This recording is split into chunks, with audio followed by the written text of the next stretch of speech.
Hello students, आप सभी का स्वागत है ताप्ती स्टडी क्लासेस पे। तो आज की इस वीडियो में हम कक्षा 12वीं आरव हिंदी के गद्य खंड शुरू करने वाले, यानी यहाँ पर जो आपका गद्य खंड का अध्याय 1 है वो है भक्तिन। तो ये भक्तिन जो पाठ है इसका मैं आपको जो पूरा समरी है, पूरा यहाँ पर आपका जो सार है वो आज के इस वीडियो में मैं आपको बताने वाली हूँ। यानी कि जो भक्तिन कहानी है महादेवी वर्मा द्वारा लिखित है, इसको हम पूरा कहानी के तौर से पढ़ेंगे। यानी जो पूरा चैप्टर है उसको हम बहुत अच्छे तरीके से कहानी की इस पे पढ़ेंगे, जिससे आपको कहानी पूरी एक ही बार में याद हो जाएगी और बहुत अच्छे तरीके से आपको एकदम रिवाइज हो जाएगी कहानी आज के इस वीडियो को देखने के बाद में। तो चलिए शुरू करते हैं। तो सबसे पहले जो महादेवी वर्मा जी का यहाँ पर है, थोड़ा सा उनके बारे में जान लेते हैं। तो इनका जन्म जो है वो 1907 में हुआ था और इनकी मृत्यु लगभग 1987 में हुई, इलाहाबाद में। और जो ये पूरा इनका यूपी से संबंधित है, उत्तर प्रदेश से ज़्यादातर बिलोंग रखती है और इनको बहुत प्रतिष्ठित पुरस्कार भी प्राप्त हो चुके हैं और बहुत प्रसिद्ध लेखिका आप सभी यहाँ पर जानते हैं। इनकी कुछ रचना है, जैसे अतीत के चलचित्र बहुत प्रसिद्ध है और स्मृति की रेखा ऐसे कुछ है, और भी बहुत सारी इनकी रचनाएं आप वो भी याद कर सकते हैं। ज़्यादातर आपको 2 रचनाएं याद होना चाहिए। चलिए देख लेते हैं। तो जो भक्तिन रचना है ये महादेवी वर्मा जी ने लिखी है। उनकी सेविका के बारे में पूरा वर्णन इसमें आपको मिलता है। बहुत सारी चीज बहुत अच्छे तरीके से उन्होंने यहाँ पर बहुत अच्छी अच्छी संवेदनशील चित्रों का वर्णन इसमें किया है। चलिए देख लेते हैं अब जिस पात्र को उन्होंने यहाँ पर बताया। शुरू करते हैं। तो यहाँ पर जो महादेवी वर्मा जी ने कहानी में बताया भक्तिन, वो होता ही उनकी सेविका। तो सबसे पहले जो कहानी है इसको 2 पार्ट्स में यदि बात करें तो सबसे पहले भक्तिन का जो पूरा यहाँ पर है वर्णन, जीवन का, जीवन काल, उसके बारे में वो पूरा वर्णन यहाँ पर एक पार्ट में हो जाएगा। दूसरा, जब वो महादेवी वर्मा जी के यहाँ पर काम करने आती है तब वो, तो कहानी को इस तरीके से 2 पार्ट्स में यदि आप याद करते हो पढ़ के तो बहुत अच्छे तरीके से सरल हो जाएगा, आसानी हो जाएगी। तो चलिए बात कर लेते भक्तिन कौन है। तो जो भक्तिन है वो एक दुबली पतली सी है भक्तिन। यहाँ पर उसका रियल नाम जो है वो लक्ष्मी होता है। तो अब इसमें पात्र कौन कौन से वो आपको मैं पहले इंट्रोडक्शन करा देती हूँ। सबसे पहले तो पहला पात्र तो यहाँ पर भक्तिन है, स्वयं भक्तिन है, जिस पर पूरी कहानी महादेवी वर्मा जी ने रचित की है। फिर भक्तिन के जो है माता है, पिता है, उसके माँ और पिता है यहाँ पर। हालांकि जो उसकी माँ थी भक्तिन की, उसकी बहुत पहले ही मृत्यु हो चुकी है, बचपन में उनकी माँ का देहांत हो चुका है। तो जो उसकी सौतेली माँ है वो यहाँ पर जो उसके पिताजी दूसरी शादी करते हैं उसकी सौतेली माँ एक होती है। तो माता पिता इसके भक्तिन के और उसकी सौतेली माँ यहाँ पर जो है। उसके बाद में भक्तिन की जब शादी होती है तो उसके पति होते हैं, वहाँ पर उसकी सास होती है। एक तो पति होते हैं, फिर उसकी सास होती है और उसकी 2 जेठ होते हैं और जेठानियाँ होती है और उनके बच्चे होते हैं। तो इस प्रकार से यहाँ पर इतने सारे पात्र आपको मिलते हैं। फिर उसके बाद में खुद भक्तिन की बात करें तो भक्तिन की शादी के बाद में उसकी यहाँ पर 2 बेटियां होती हैं और उसके पति होते हैं। तो दोनों ही बेटियां उसकी यहाँ पर जो है इस प्रकार से पात्रों में आती है। तो दोनों ही बेटियों का भी वर्णन आपको कहानी में मिल जाएगा। तो ये हो गई पात्रों की बात। इन सभी से आपको पात्र पूरा क्लियर हो गया। भक्तिन होती है, उसके सास ससुर, उसके जेठ जिठानी यहाँ पर इस प्रकार से, और उनके बच्चे, और खुद भक्तिन की 2 बेटियां और भक्तिन के पति और यहाँ पर माता पिता। तो जो भक्तिन होती है वो यहाँ पर उसका नाम जो होता है, असल नाम क्या होता है, वास्तविक नाम लक्ष्मी होता है। लेकिन वो उसका नाम के विपरीत यहाँ पर उसको लक्ष्मी, जैसे लक्ष्मी जी की बात करें तो समृद्धि का प्रतीक होता है और पैसे का। क्योंकि भक्तिन स्वयं से उसके पास, खुद के पास से कुछ रहा नहीं है, कुछ पैसे नहीं है, तो इस कारण उसको ये नाम उसके विरोधाभास लगता है। जैसे होते हैं ना कई नाम हमारे होते हैं पर वो विरोधाभास होते हैं, बिल्कुल ऐसा ही नाम वो समझती थी इसको। तो इसी कारण उसे अपना नाम उतना पसंद नहीं था और वो इतना नाम बताना किसी को पसंद भी नहीं करती थी। तो यहाँ पर जो कहानी शुरुआत होती है, जब भक्तिन की बात करें तो यहाँ पर जो भक्तिन के पिताजी है वो लगभग 5 साल की उम्र में उसका विवाह तय कर देते हैं। तो उसका विवाह 5 साल की उम्र में तय हो जाता है और उसके ही थोड़े साल बाद यानी 9 साल की उम्र में उसका गौना हो जाता है। जैसे पहले होता था कहीं जगह रिवाज है, यहाँ पर बहुत सारे गाँवों में, क्षेत्रों में बात करें तो पहले जो है विवाह पक्का कर दिया जाता है और विवाह हो भी जाता है, पर गौना यानी विदाई जिसको कहा जाता है वो कुछ सालों बाद किया जाता है या कुछ समय बाद जब पैसे होते तब कर जाता है। तो यहाँ पर जो भक्तिन का गौना होता है वो 9 साल की उम्र में कर दिया जाता है, तो उसको विदा कर दिया जाता है। लेकिन जो उसके पिताजी है वो बहुत सारा, जैसे पहले की शादियों में बहुत सारा कर्ज वगैरह सब कुछ लेना वेना देना, सब कुछ बहुत सारा कार्य करना पड़ता था। तो वही यहाँ पर उसके पिताजी ने महाजन से कर्ज वगैरह वसूला था। उसके बाद कुछ समय बाद उनके पिताजी की मृत्यु हो जाती है, हो सकता है कर्ज वगैरह के दबाव के कारण। तो उसी सब कुछ में उनके पिताजी की मृत्यु हो जाती है भक्तिन की। अब ये सब कुछ जो है भक्तिन के ससुराल वालों को पता होता है, सब कुछ पता होता है, परंतु यहाँ पर उन तक बात नहीं पहुँचती है। क्यों? क्योंकि उनकी जो सास होती है भक्तिन की, वो जो ये बात है कि उसके पिताजी जो देहांत लगभग यहाँ पर मरने जैसी हालत उनकी हो जाती है, उनके पिताजी की ज़्यादा तबीयत हो चुकी, ये बात किस तक नहीं पहुँचने देती उनकी सास, भक्तिन तक नहीं पहुँचने देती है। अब चूँकि उनको पता लग चुकी है, अब उनको भिजवाना भी वो क्यों पता नहीं लगने देती, क्योंकि जो शगुन अपशगुन की बातें हैं कि यदि उसकी भक्तिन को पता चल गया तो वो रोएगी बहुत सारा, और बहुत सारा रोना-पीटना घर में हो जाएगा, और उसकी सास ये सब नहीं चाहती थी कि भक्तिन ऐसा कुछ करे। इस कारण वो जैसे ही उसे पता चलता है, समाचार आता है कि उसके पिताजी की तबीयत खराब है, ऐसा आता है उसकी सास को, तो उसकी सास तो पता नहीं चलने देती, लेकिन हाँ, इस तरीके से भिजवा देती है वो, कुछ इस तरीके से बताती।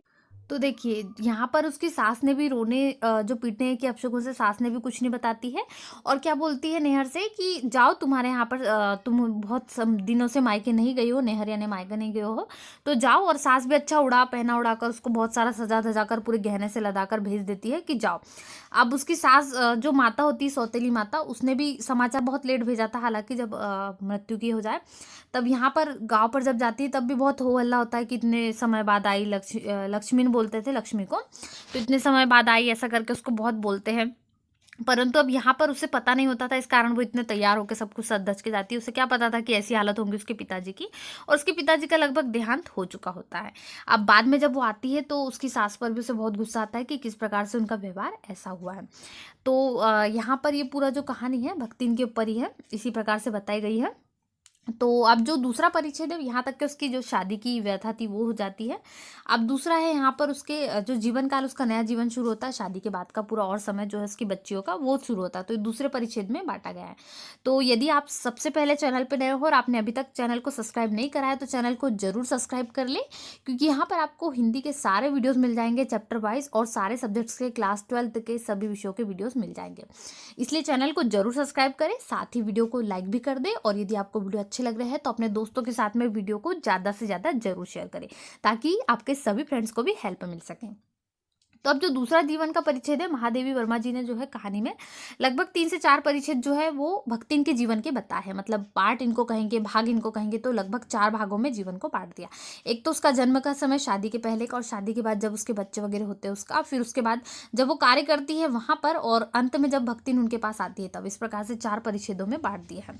तो देखिए क्या होता है, अब जो भक्तिन है, अब बहुत समय हो जाता है, और उसके जो पिताजी, उसकी मृत्यु हो चुकी है, और कुछ समय बाद क्या होता है, उसके यहाँ पर उसकी 2 बेटियां होती है। अब 2 लड़कियां तो हो गई, लेकिन वो भी कैसी, वो भी दिखने में थोड़ी उतनी सुंदर नहीं, हालांकि, तो यहाँ पर थोड़ी बदसूरत सी लड़कियां उनको 2 हुई। अब चूंकि सास का कहना, पहले से ही सास के कितने बेटे थे, 3 यहाँ पर बेटे बताए गए थे, और जो उसकी यहाँ पर फिलहाल वर्णन किया गया है, क्योंकि सास क्या थी, 3 कमाऊ वीरों की विधात्री, यानी यहाँ पर जो उसके 3 बेटे थे, एक तो खुद यहाँ पर उसके 2 जेठ थे वो अलग, और एक खुद उसका भक्तिन का पति, तो 3 लड़के थे उसकी सास के। और जो उसकी जिठानियाँ थी, दोनों जिठानियाँ, उनके भी 2 बच्चे, वो भी उसके लड़के, लेकिन एक केवल भक्तिन जिसकी लड़कियां हो गई, यानी कि पूरे घर में लड़के ही लड़के। तो पहले ऐसा माना जाता था, यदि घर में लड़कियां हो तो उसको बहुत अपशगुनी माना जाता था, या फिर उसको उतना सम्मान नहीं मिलता था महिलाओं को, और लड़के होने पर बहुत सारा सब कुछ सम्मान मिलता था। तो यही उसकी जेठानियों का हाल था, दोनों जेठानियों को मिल गए थे, उनको लड़के हुए थे, और जो भक्ति ने उसको लड़कियां, तो इस कारण जो है उसकी जेठानियों का यहाँ पर उसको दबाव था उस पर भी, क्योंकि उसकी जेठानियों को पहले से ही लड़के हो चुके थे और इसकी लड़कियां, तो इस कारण सास भी उस पर जोर देती थी, और उसकी जेठ जेठानियां दोनों यहाँ पर सभी उसको करते थे। अब घर में जो उसकी लड़कियां है, क्योंकि वो यहाँ पर जो ऊपर से लड़कियां और यहाँ पर उतनी सुंदर भी नहीं, तो उससे भी पूरा घर का काम करवाया जाता था भक्तिन से भी, और उसकी जो दोनों लड़कियां थी उससे भी काम करा देती, जैसे बेचारी नन्ही लड़कियों से गोबर उठाना, कंडे थोपना। और अब जिठानियां क्या करती थी, खाने में भी फर्क करती थी। अब देखिए, जो उसके लड़के थे, जेठानियों के लड़के, उनको वो अच्छा अच्छा खाना देती, जैसे दूध में से मलाई निकाल कर दे देती, और बहुत अच्छी अच्छी चीज़ें, वो मलाई सारे पकवान वो लड़कों को ला कर देती, और बेचारी लड़कियों को जो घर का बासा बच्चा कुचा सारा खाना था वो लड़कियों को देती। ऐसा करती थी उसकी जिठानियाँ और उनकी सास भक्तिन के साथ में।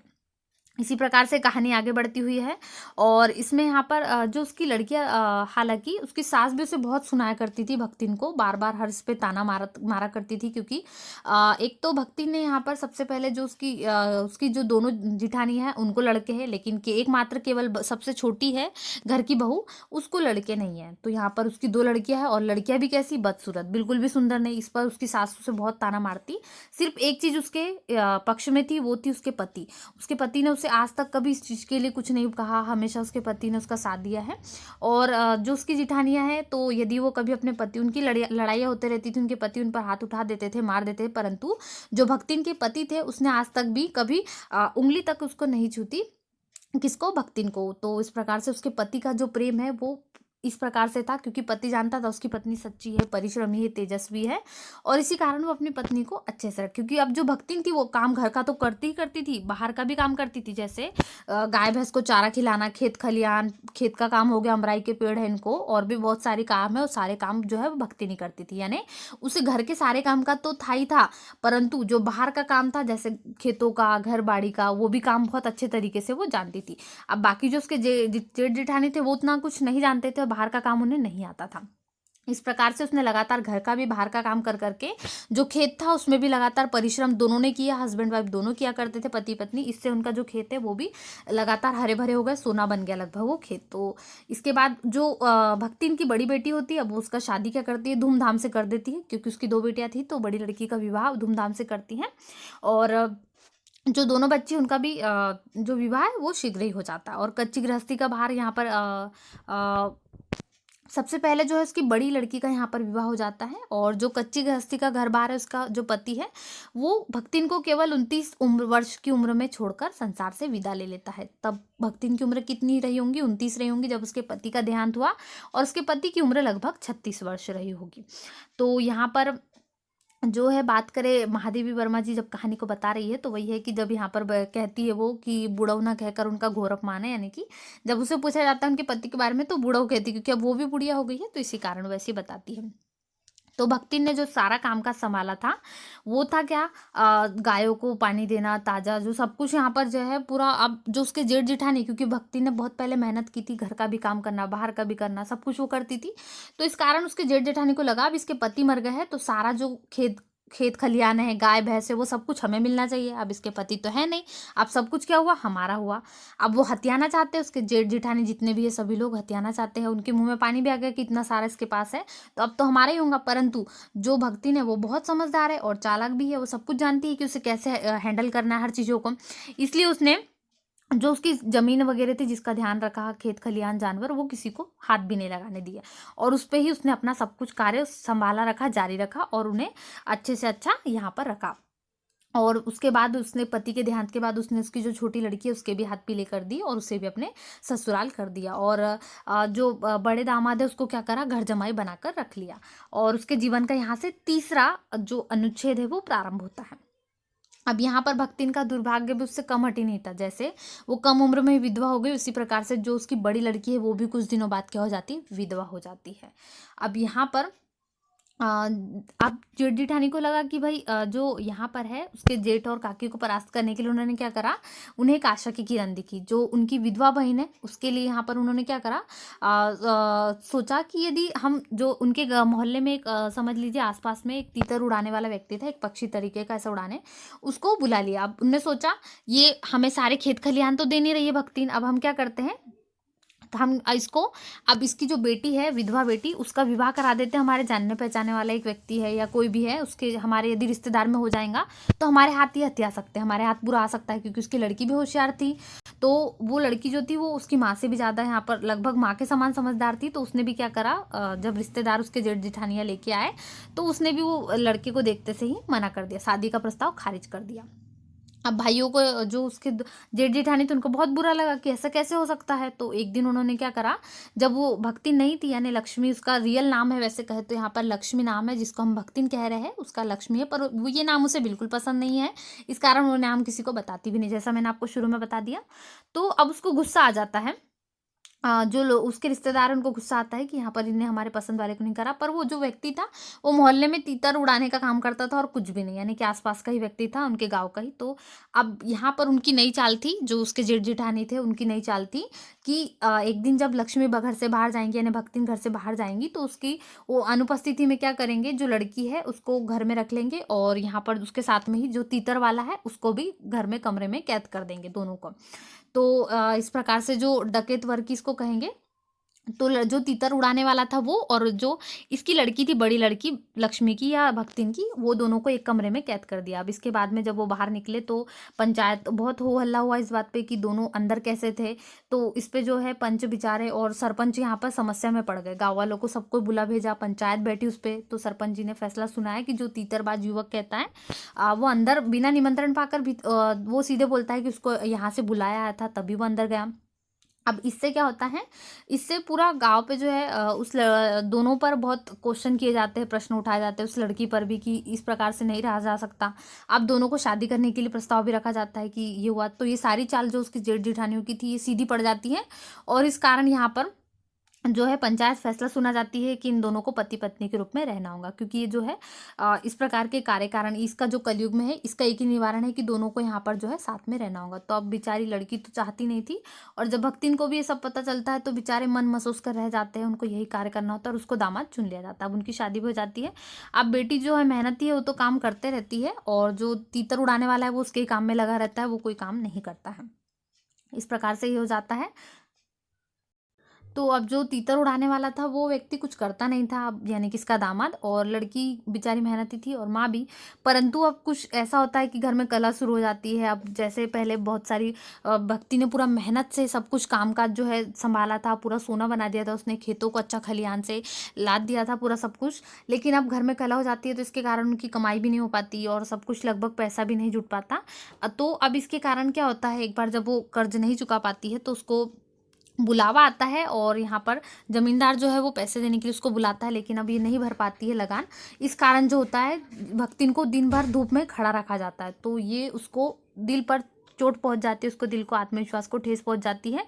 अब चूंकि वो जिंदगी भर उसने ऐसा काम किया है कि सारी चीज़ों को उसने समय पर पूरा किया, मतलब लगभग अपने पैसे से उसने मेहनत की है, उसकी बेटियों की शादी की उसने यहाँ पर, और उनको सुखी रखा और सभी को धन संपन्न रखा, घर में खेत बाड़ी गाय भैंस सबका ख्याल रखा, और ऐसी कभी नौबत नहीं आई। इस कारण उसे बहुत आत्मविश्वास उसके छूट जाता है और उसको आहत भी होता है। इसी कारण वो जो सोचती है, शंका ला लेती है उसके मन में कि मुझे कुछ अच्छा करना होगा, और यहाँ से क्या करती है, वो शहर जाने को होती है। तो अब यहाँ पर शहर की जो है शुरू होती है कहानी, शहर से यानी महादेवी वर्मा जी के घर से शुरू होती है अब कहानी। अब महादेवी वर्मा के घर पर उनकी एंट्री होती है, भक्तिन की यानी लक्ष्मी की। तो अब वो जाती है महादेवी वर्मा के यहाँ और नौकरी मांगती है। तो जो महादेवी वर्मा है वो कहानी यहाँ से बताती है। तो अब महादेवी वर्मा के यहाँ पर जाती है और महादेवी वर्मा जी उनसे पूछती है कि तुम अब उनके कपड़े जो है कपड़े देखकर महादेवी वर्मा को थोड़ा अनुभव हो जाता है, जैसे लग जाता है कि वो माला वाला पहने रहती है और कपड़े ऐसे ढके हुए रहता है, सर पे उनके बाल भी नहीं रहते हैं और बालों को पूरा ढककर भी रखती थी। तो इसी कारण उनको जो है महादेवी वर्मा बोलती है, शंका से उनको थोड़ा डाउट भी होता है कि ये तो पूजा पाठी वाली लगती है, क्या खाना बनाना जानती होंगी, तो उससे प्रश्न पूछती है क्या तुम खाना बनाना जानती हो। तो बड़े से जवाब देती है उसकी भाषा में, ई कौन बड़ी बात आए, मतलब ये कौन सी बड़ी बात है, इसमें कौन सी बड़ी बात है। तो जो है वो सारा खाना बनाना जानती है, बोले दाल भात वगैरह ऐसा बताती है। अब महादेवी वर्मा जी के घर में जब वो आती है तो रहने लग जाती है। शुरू शुरू में महादेवी वर्मा जी को कुछ दिक्कत का भी सामना करना पड़ता है। जैसे अब जब वो अपने चौके में जाती है तो वो एक जो है रेखा खींच देती है कि इस रेखा के बाहर कोई नहीं आएगा, जो चौका है यानी किचन है वो पूरा उसमें कार्य मैं ही करूँगी, यानी पूरा खाना जो है वो मैं बना दूंगी, इसमें आपको किसी को आने की जरूरत नहीं है, पूरा काम मैं संभाल लूँगी, ऐसा करके बोल देती है। क्योंकि महादेवी वर्मा जो थी वो सारे कार्य अपने खुद किया करती थी, उनका ये नियम था, वो सारे कार्य अपने स्वयं करती थी और बहुत सलीके से करती थी। ऐसा नहीं कि उसमें कुछ आगे पीछे हो, सारे कार्य में निपुण थी। जैसे पाक कला हो, खाना बनाने की हो, घर को साफ सफाई रखना, घर को सहेजना, सब कुछ उनके बस में था। लेकिन जब ये भक्तिन आई यानी लक्ष्मी आई तो यहाँ पर उन्हें अपना पूरा बताया है, वर्णन किया है कि धीरे धीरे क्या हुआ। पहले उनको आदत नहीं थी कि पूरा भक्तिन किस प्रकार से कार्य संभालेंगी, कुछ गड़बड़ी आगे पीछे करेगी, पर भक्तिन ने क्या करा, धीरे धीरे उनको संभाल लिया। मतलब अब जब महादेवी वर्मा को जो पहले पहले तो जो मोटिया कभी कभी रोटी जली हुई बनाती थी, धीरे धीरे उसने सारी चीज़ें अच्छे से बनाया। जैसे सबसे पहले सब चीज़ें वो बनाकर देती थी, जो महादेवी वर्मा जी को जिस तरीके से पसंद था वो बिल्कुल वैसे ही बनाती थी। कभी दाल बनाना, कभी चावल बनाना, कभी सब्जी बनाना, और यहाँ पर कभी जली हुई रोटियाँ, कभी मोटी रोटियाँ, इस प्रकार से वो रोटियाँ बना दिया करती थी।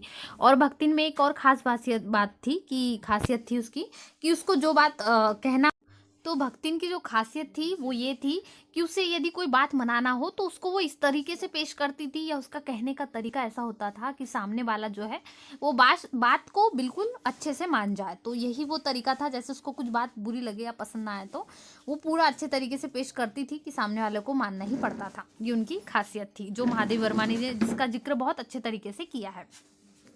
यहाँ पर वही बताया गया, धीरे-धीरे क्या हुआ, महादेवी वर्मा जी को भी उसका साथ अच्छा लगने लगा और वो उनके साथ भी रम गई। और इस प्रकार से वो महादेवी वर्मा की सारे कार्य कर दिया करती थी। फिर यहाँ पर जो है आगे जाकर जब महादेवी वर्मा जी को कभी कुछ कार्य होता था, अब चूंकि वो यहाँ पर पढ़ना लिखना तो जानती नहीं थी, महादेवी जो भक्तिन है वो पढ़ना लिखना उतना नहीं जानती थी, परंतु वो मदद कर दिया करती थी। जैसे महादेवी वर्मा जी के पास में ही चारपाई में रखी हुई वो सोती थी वहीं पर साइड में, तो वहाँ पर जब उन्हें कुछ कार्य करना होता था तो बार-बार वो जैसे कुछ कार्यों के लिए उठती थी, तो वहाँ पर वो समझ जाती थी कि इन्हें क्या चाहिए होता है, तो यहाँ पर ला के दे देना। जैसे पेन वगैरह हो गया, कागज़ हो गया, वो लाकर दे देती थी। अब चूँकि पढ़ी-लिखी तो थी नहीं, पर जो किताबें हैं उनकी कलर को देखकर जैसे महादेव वर्मा जी ने बता दिया कि ये रंग की किताब लाओ या ये किताब लाओ, तो बराबर ला दिया करती थी। और उनके भावों को समझकर उनके लिए कागज़ ला देना, यदि कुछ लिखने की इच्छा हो तो, बैठने की हो तो, या फिर पढ़ने की हो तो उस प्रकार से उनकी फाइलें जमा देना, उनकी फाइलों में मदद करना रखने में, ये सारे कार्य कर दिया करती थी। इस प्रकार से वो महादेव वर्मा जी के भी बहुत करीब थी और महादेव वर्मा जी दोनों एक दूसरे के लगभग यहाँ पर पूरक ही बन चुके थे। दोनों एक दूसरे को बहुत अच्छे तरीके से समझ चुके थे और दोनों को एक दूसरे का साथ भी बहुत अच्छा लगने लगा था। यहाँ पर है, अब बात करें उनमें दुर्गुणों का भान था, मतलब कुछ उनमें भी बहुत सारी थी। जैसे यहाँ पर बात करें कमियाँ की, तो भक्तिन में भी बहुत सारे गुण ऐसे थे जो महादेव वर्मा जी को पसंद नहीं थे, तो इस बात भी उन्हें बहुत अलग अलग लगे हैं। तो जैसे कुछ प्रश्न है यहाँ पर, एक बार का जब वो जिक्र करती है महादेव वर्मा जी कि यहाँ पर उनकी बात को, जो बात मैंने बताई आपको कि यदि उन्हें कुछ प्रश्न नहीं सामने वाले को इस प्रकार से पेश करती थी वो बातों को कि सामने वाले को मानने को मजबूर होना पड़ता। तो जैसे यहाँ पर बताया गया है, एक बार महादेव वर्मा जी बोल देती है कि तुम ये सर पर जो है इस प्रकार से पल्लू क्यों रखती हो। बोल देती है महादेव वर्मा जी उनको, भक्तिन को, तो बोलती है ये सारा हमारे शास्त्रों में है, ये नियम लिखा हुआ है। क्योंकि पहले नियम होते थे, जैसे यदि यहाँ पर आप पति मर जाए महिला का, स्त्री का, तो उसे मुंडन करना होता था, यानी कि बाल अपने पूरे काटने होते थे, केश या बाल जो है उसको पूरा काटना होता था। तो ये पूर्व के जो नियम होते थे इसको महिला को करना होता था और महिला को फिर वो सर ढक कर रखना होता, तो यही नियम है, तो वही बोलते हैं। तो भक्तिन जवाब देती थी ऐसा शास्त्रों में लिखा है। फिर महादेवी को ये नहीं होता कि इतना कौन से शास्त्र में लिखा है ऐसा पूछे, तो यहाँ पर वो वही जिक्र किया गया, उसी बात का यहाँ पर किया गया है। अब चूंकि वो सारी चीज़ों में जो है महादेव वर्मा जी की मदद कर दिया करती थी और उसे जो है जेल जाने से डर लगता था, वो जानती थी ये चीज़ों को। तो महादेव कई बार लोगों से चिढ़ाते थे कि यदि यहाँ पर जो महादेवी है वो जेल चली गई तो तुम्हारा क्या होगा, ऐसे उसको डरा भी दिया करते थे भक्तिन को। आसपास के जो लोग हैं वो इस प्रकार से। अब यहाँ पर जब महादेवी वर्मा जी को एक बार जो सारे शहर में है युद्ध को देश की सीमा में बढ़ते देखे, यानी कि यहाँ पर जब युद्ध हो रहा था, यानी कि देश के अंदर युद्ध होने वाला है, तब भक्तिन के यहाँ पर बेटी दामाद जो उसको बुलाने आए, नाती लेने आए पहुँचे, और बहुत मनाने पर भी वो महादेव वर्मा जी को छोड़कर जाने के लिए तैयार नहीं हुई, क्योंकि युद्ध का पूरा उस समय था। लगभग युद्ध छिड़ा हुआ था, तो ये था कि देश के अंदर भी युद्ध आ सकता है, तो इस प्रकार से जो पूरा शहर है, गाँव, वहाँ पर लगभग पूरा छिन्न भिन्न हो जाएगा, तो इसलिए यहाँ पर बुलावा भेजा कि चलो साथ में चलते हैं। भक्तिन के बेटे भी आए, दामाद भी आई, बेटी भी आया, दामाद भी आए, और जो उसका नाती है वो भी लेने आया, लेकिन भक्तिन नहीं जाने को तैयार नहीं हुई। वो उसने यहाँ पर रुपए पैसा भेज देती और हाल चाल भी पूछ लेती थी, परंतु महादेव वर्मा जी को छोड़कर जाने के लिए नहीं हुई। अब गत वर्ष यानी कि पिछले साल की बात करें यहाँ पर इसी में, तो जो पलायन कई बार होता है युद्ध के कारण, तब भक्ति ने क्या करा, महादेवी से विनती करने लगी कि चलो यहाँ से चलते हैं और मैं आपकी सारी व्यवस्था कर दूंगी, गांव में भी आपको कोई दिक्कत नहीं होगी। जैसे आपकी जो किताबें हैं इसको भी मैं अच्छी सुखी जो जगह है, या मेरे पास जो जगह है उसमें रखवा दूंगी, आपके सोने का रहने का सारा प्रबंध मैं कर दूंगी, बस आपको गाँव चलना होगा, क्योंकि यहाँ पर युद्ध में जान भी जा सकती है और भी बहुत सारे जो जान माल की हानि होती है वो युद्ध में होती है, तो बहुत सारा बोलती है वो। और जो बोल फिर महादेवी जी उसको बोलती है इतना पैसा भी तो चाहिए, मेरे पास इतना पैसा नहीं है कि यहाँ से मैं गाँव में बस जाऊँ।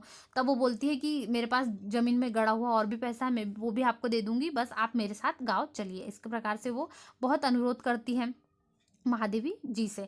तो ये भक्तिन जो कहानी है लगभग महादेवी वर्मा जी और एक जो उनकी सेविका, उनके बीच की बहुत मार्मिक कहानी है। उन्होंने बहुत अच्छे तरीके से इसको पेश किया है। पूरी पारिवारिक संबंधों को भी इसमें उन्होंने बहुत अच्छे तरीके से बताया है। तो महादेवी वर्मा और लक्ष्मण यानी कि जो उनकी सेविका थी उसका नाम उन्होंने भक्तिन रख दिया था। तो भक्तिन जो है लगभग कहा जाए दोनों की मार्मिक ऐसी कहानी है जो इतना कहने पर भी यानी कि मालिक यहाँ पर जिस प्रकार से वर्णन किया जहाँ मालिक को वहाँ नौकर मालिक को ले जाकर बंद कर देने में इतना अन्याय नहीं है। यानी कि बार-बार कहने पर इतना हठ करने पर भी जब यहाँ पर मान जाए तो मालिक के बार-बार कहने पर भी जब वो नौकर यानी इनका सेवक ना जाए तो ये ऐसा उनको सेवक कहाँ मिलेगा? ऐसा महादेवी जी सोचती है और यही मालिक जो भक्तिन सोचती है कि उनके जैसी सेविका, जो उनके जैसा मालिक है उनको कहाँ मिलेगा? तो दोनों की जो मार्मिक कहानी है महादेव वर्मा जी ने इसे बखूबी प्रस्तुत की है। जो देहातिन वृद्धा है यानी कि जिसको कहेंगे भक्तिन उन्होंने नाम दिया है, तो ये कहानी है उनके बारे में बहुत अच्छे तरीके से पेश की गई है। तो आज के इस वीडियो में हमने भक्तिन कहानी को पढ़ा जो कि महादेवी वर्मा जी द्वारा रचित है बहुत अच्छे तरीके से। और ऐसे ही वीडियो के लिए सबसे पहले चैनल को सब्सक्राइब कर लीजिए। इसके आगे के जो है आपको गद्य खंड से पार्ट वो भी यहाँ पर मिल जाएंगे और साथ ही जो आरोह काव्य खंड है उसके चैप्टर्स यहाँ पर कंप्लीट हो चुके हैं, आप देख सकते हैं। आरोह काव्य खंड के क्वेश्चन आंसर साथ ही उसकी फुल समरी आपको मिल जाएंगी। डिस्क्रिप्शन बॉक्स में पूरे विषयों की लिंक दी गई है या फिर प्लेलिस्ट में जाकर भी आप क्लास 12th के सारे विषयों के वीडियोस को देख सकते हैं। तो यदि चैनल पे आए हो पहली बार, आपने अभी तक चैनल सब्सक्राइब नहीं करा है तो चैनल को जरूर सब्सक्राइब करें, साथ ही वीडियो को लाइक करना बिल्कुल भी ना भूलें और अपने दोस्तों के साथ वीडियो को जरूर ज़्यादा से ज़्यादा शेयर करें। तो मिलते हैं ऐसे ही नए वीडियो में। Thanks for watching.